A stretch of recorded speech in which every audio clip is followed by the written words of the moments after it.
All right, Spirit, what do we need to know?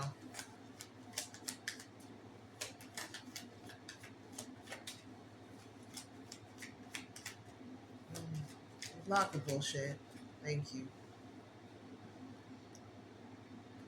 There's going to be a lot of changes in the energy. There's like a really big energetic shift that came from someone coming into awareness of less favorable energies that they were working with. I think for a long time it was okay because they could reason with it.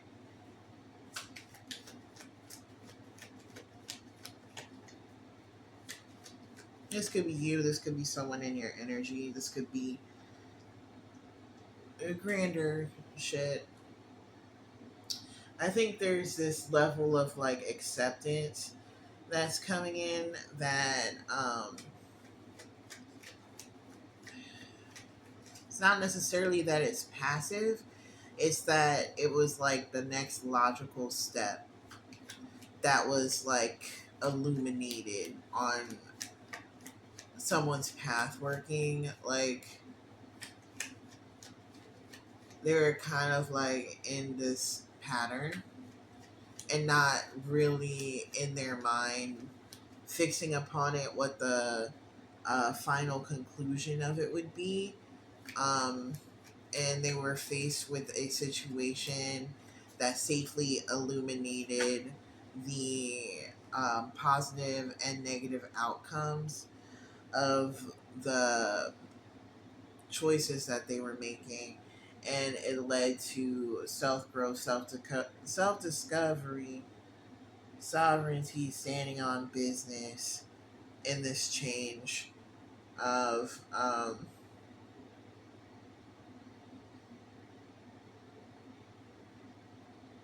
it's giving like a constructive isolation.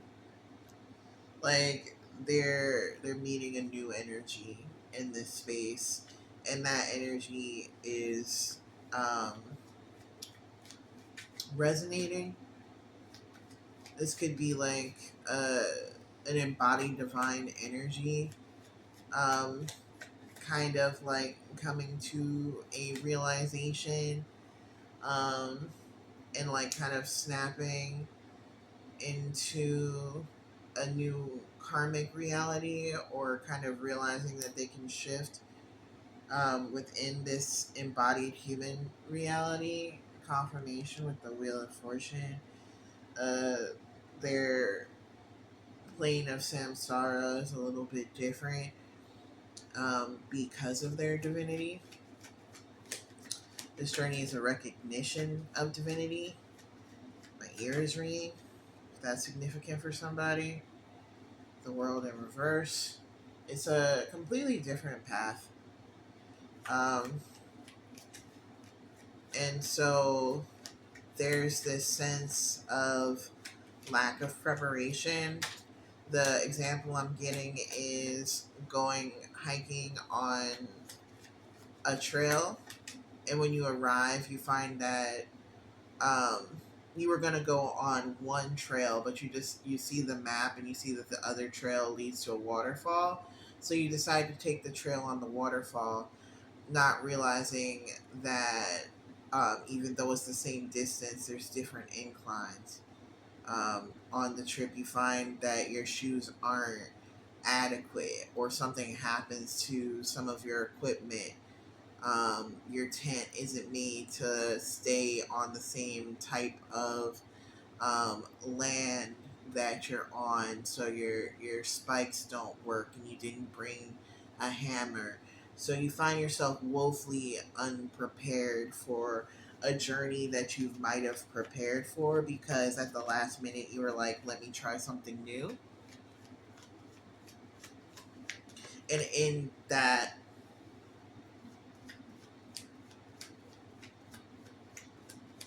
lack of unpreparedness, it gives you, it's like humbling, but in a divine way.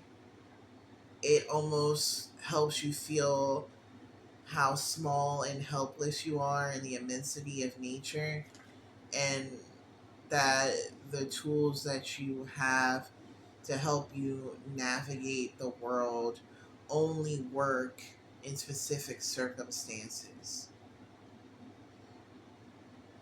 I'm sensing a lot of like inner conflict about that helplessness and like a resistance to I feel like the term humbling oneself is like taking a weird turn with like abusive dynamics. And I think maybe that might be this person's hesitation to finding self identification in being humble. Um, and so not only did it kind of force a grander understanding of the universe, it kind of like forced a grander understanding of this person's self, because they were forced to reflect on their sense of preparedness. It's like the energy of someone who typically overpacks, and this is like the first time they found themselves in a position where they didn't have everything they need. So it's this unfamiliarity with insecurity that is really at the forefront right now. I think in the past, this was kind of like um, they did a lot of work to externalize and control the environment in order to avoid these feelings and this understanding, this self expression. But like the end goal is too precious for them to quit. They're too far along. They're like in the middle of the path. It's a longer path. On the other path, they would have reached their goal and returned. On this path, they still have a ways to go. And so um, it's this lack of resources that is truly making this difficult. Um, they're having to forage in a way for energy, for tools that they never had to do before.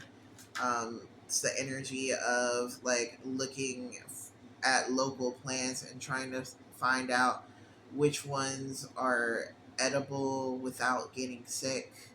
Um, Hunting is significant.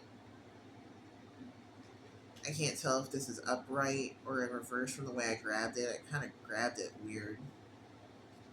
The star. There's something about the impending darkness and kind of seeking light. Something about this path, although it's more treacherous and it's darker and it's more isolated, it gives you a far better view of the night sky and of the stars. There's a lot more beauty in this journey. Um,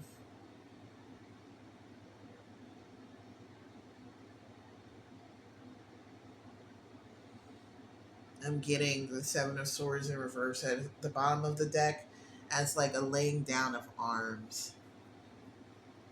It's like this energy of just being tired of always having to do the right thing.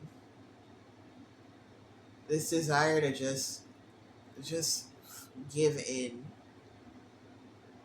This understanding that you could be consumed by nature, um, your nature, even because you didn't have all the things you think you needed, but just continuing anyway. and the allure of meeting the thing that you wanted so desperately. And then reaching that point, getting to that waterfall, finding it, meditating under it, it's definitely worth the trip. But having achieved that goal and then realizing, you know, that wasn't enough, you still have to do it all over again, um, to find your way back home. And the return is potentially,